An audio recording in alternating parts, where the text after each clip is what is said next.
আচ্ছা, কাংশিকা খেলছে কি করে? ব্রাউনির পেট থেকে সব তুলো বার করে নিচ্ছে। তুলো বার করে সেই তুলোগুলো ও এখন গ্রিলের বাইরে ফেলে দিচ্ছে। ফেলে দাও। হ্যাঁ, এটা আমাকে এখন ভিডিও করতে হবে। এইটা, এই যে চলে গেল তুলোটা, কত নিচে চলে যাচ্ছে আমরা দেখতে পাচ্ছি। যা যা চলে গেল সব তুলো। ব্যাস ব্যাস, ওইটুকু থাক, আর ফেলতে হবে না। ওইটুকু ব্রাউনির পেটের মধ্যে ঢুকিয়ে দাও, নাহলে ব্রাউনির পেটটা তো খালি হয়ে যাবে না, খিদে পেয়ে যাবে ব্রাউনির তাড়াতাড়ি। ব্যাস হয়ে গেছে, আর ফেলো না,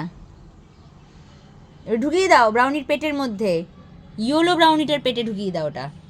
এই যে সেই ইয়েলো ব্রাউনি, যার পেট থেকে তুলো বার করে কাংশিকা গ্রিলের বাইরে উড়িয়ে দিচ্ছে।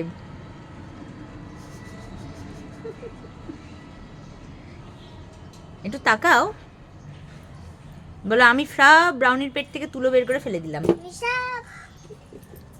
সব তুলোগুলো ব্যাস, এটা আমাদের আজকের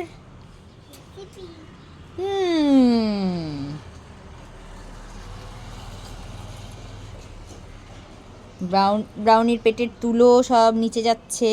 নিচে একটা কাক বসে আছে, ওই কাকটা এখন তুলোগুলো নিয়ে পালিয়ে যাবে।